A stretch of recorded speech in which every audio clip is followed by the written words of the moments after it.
Hey guys, it's Sydney. Welcome to my channel. I'm going to be showing you some simple video star transitions.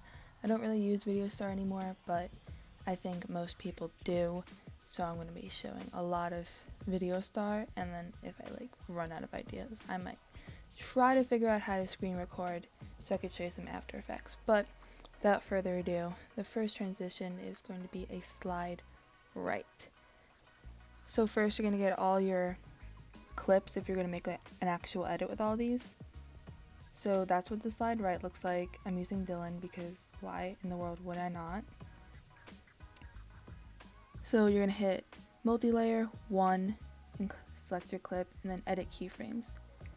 You're going to go to the end of the clip, take your little time indicator thing, and you're going to move it. So you're going to slide it the way you want.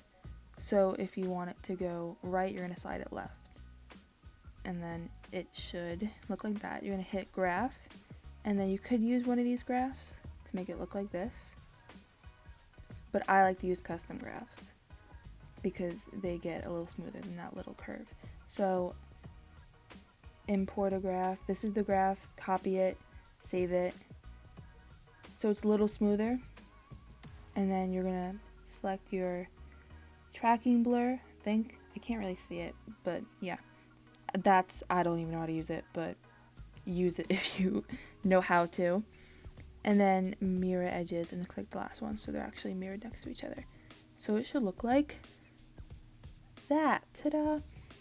It looks really bad. If you want to save it so you can just keep using it as a preset, you can save it, title it whatever you want. I don't know why it took so long to think about what I was doing here. I was literally like, what am I doing? Anyway, yeah, I forgot the direction too. So just make it like slide right 1 and then do the next transition and do the same thing and make it 2.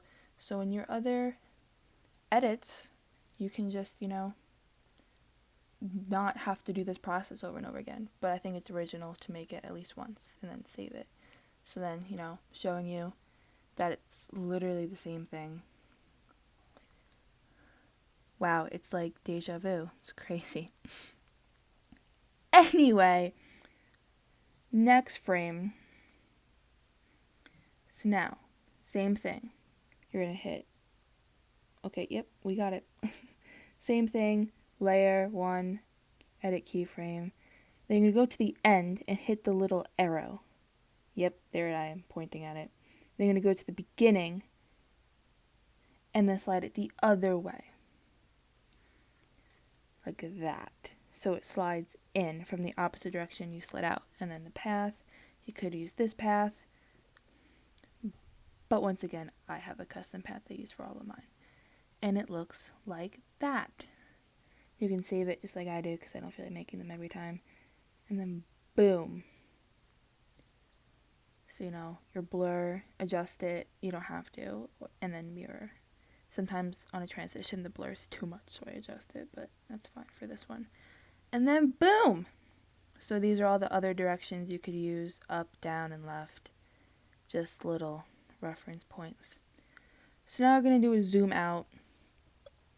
Same thing, take your clip first, you're going to edit the keyframe, and you're going to go to the beginning, make sure keyframe set, and then at the end, you're going to hit your scale little line adjuster. You see me moving it, and you're going to adjust it. I usually do like 50s and 150s just to make it easy, but you can do 70, 80, you can go all out and make it like practically gone.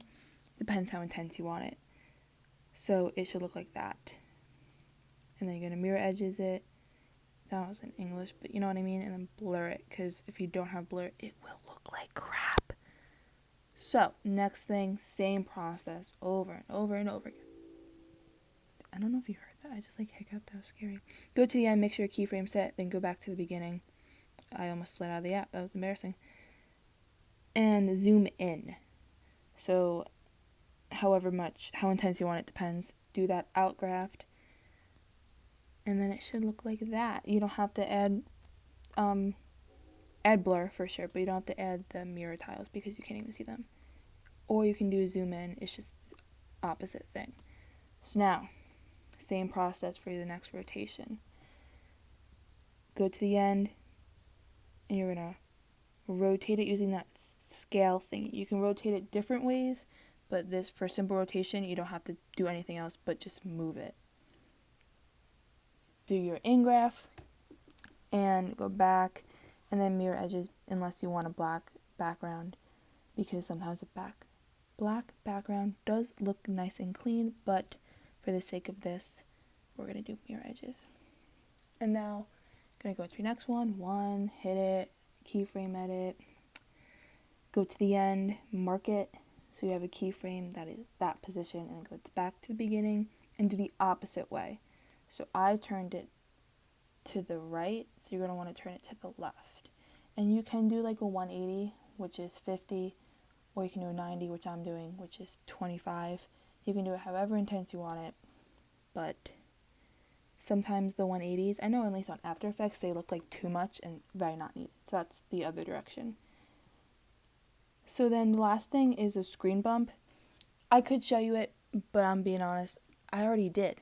Basically, it's a zoom in, which I didn't show you how to do, but you zoom in and you make it, say, like 150. And then the second frame, you're zooming out.